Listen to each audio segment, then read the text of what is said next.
Hello guys, welcome to my YouTube channel story with Kavita में आपका स्वागत है।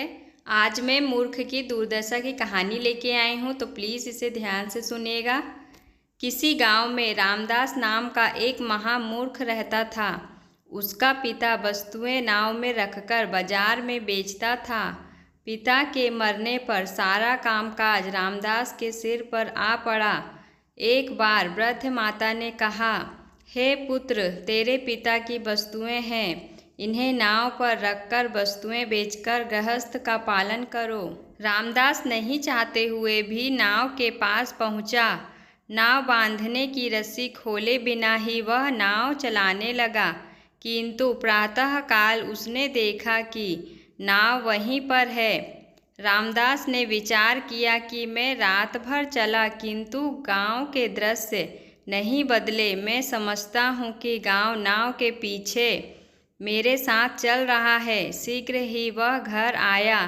माता ने पूछा, क्या तू अभी भी नहीं गया? रामदास ने कहा, मैं रात भर चला, हम 5 कोस मार्ग पार कर कर आगे निकल गए हैं। यह गांव प्रेम से मेरे पीछे चल रहा है। माता ने वहां जाकर देखा कि रस्सी पहले की तरह नाव में बंधी है। उसने पुत्र की मूर्खता जान ली कि यह मूर्ख व्यापार न कर सकेगा। माता ने विचार किया, व्यापारियों के साथ पुत्र को विदेश भेजती हूँ। यह 11वां व्यक्ति उन 10 के साथ चल पड़ा। जब वे दूर आ गए तब रामदास ने कहा, ठहरो भाइयों, ठहरो। रामदास ने उनकी गणना की। सबको गिनकर भी उसने अपने आप को नहीं गिना।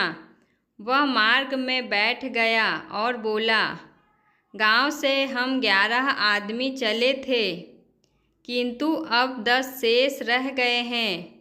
मैं आगे नहीं जाऊंगा। उन 10 आदमियों के आग्रह को उसने अस्वीकार कर दिया।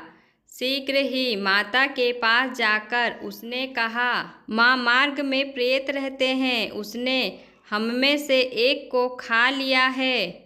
मैं अब गांव छोड़कर कहीं नहीं जाऊंगा। माता ने अपने पुत्र को एक मंदिर का पुजारी बनाकर कहा, यहाँ बैठकर भजन कर। रामदास भी शरीर में भस्म लगाकर साधु बन गया। धीरे धीरे वह उपदेशक बन गया। उसका ज्ञान मूर्ख शिष्यों को प्रसन्न करने के लिए काफ़ी था। एक बार रात्रि में रामदास ने महादेव को ध्यान किया।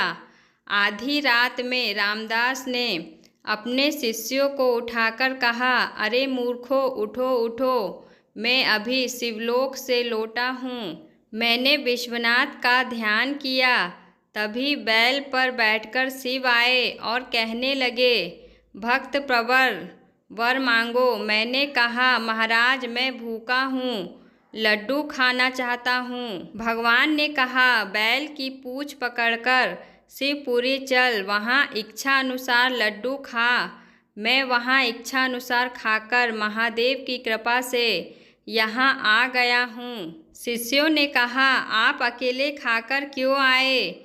हम भी वहाँ चलेंगे। रामदास ने कहा, महाराज, शिव के पास एक ही बैल है, मैं उसकी पूँछ पकड़ूंगा, आप मेरे पैर पकड़कर चलिए। दूसरे दिन सभी शिष्य भूखे प्यासे शिव के आगमन की प्रतीक्षा में थे। रामदास ध्यानमग्न हो गया। शिष्य आकाश की ओर टकटकी लगाए शिव के आने की प्रतीक्षा करने लगे। रामदास ने कहा, मुझे लग रहा है कि शिव तुम्हारे सामने मुझसे नहीं मिलना चाहते। मैं रात्रि में ध्यान करूँगा, तब तुम्हें बुला लूँगा। शिष्य अपने घर चले गए। रामदास रात्रि में सो गया। आधी रात में शिव आए। रामदास ने बैल की पूँछ पकड़ ली और उनके शिष्यों ने उसके चरणों को पकड़ लिया। वे शिवपुरी की ओर चल पड़े। शिष्यों ने अपने गुरु रामदास को कहा, आपने जो लड्डू खाया वह कैसा था? रामदास ने कहा, वह मोदक इतना बड़ा था। ऐसा कहकर हाथों से मोदक का आकार दिखाते हुए रामदास अपने शिष्यों के साथ पृथ्वी पर गिरे और चिल्लाने लगे, चित्कार सुनकर उसके शिष्य क्रोधित होकर उस पर टूट पड़े। शिष्यों ने अपने गुरु से कहा, तू धूर्त है, प्रतिदिन स्वयं के मोदक खाता है, हम भूखे हैं। रामदास ने कहा, आपके अविवेक से विघ्न हो गया, फिर हम शिवपुरी जाएंगे।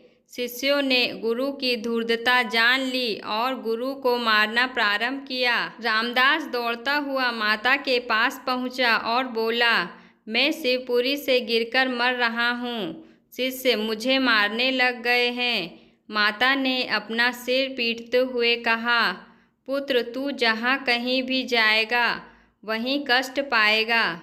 तेरे दिमाग में मूर्खता कूट कूट कर भरी हुई है। अपनी मूर्खता का दंड भोग, आगे भी रामदास दुख ही भोगेगा। मनुष्य अपनी मूर्खता का दंड अनुभव करता ही है। तो दोस्तों, आपको ये कहानी कैसी लगी? यदि अच्छी लगी हो तो मेरे चैनल को लाइक कीजिए, सब्सक्राइब कीजिए, अपने दोस्तों में शेयर कीजिए और मिलते हैं अगली वीडियो में किसी दूसरी कहानी के साथ। धन्यवाद।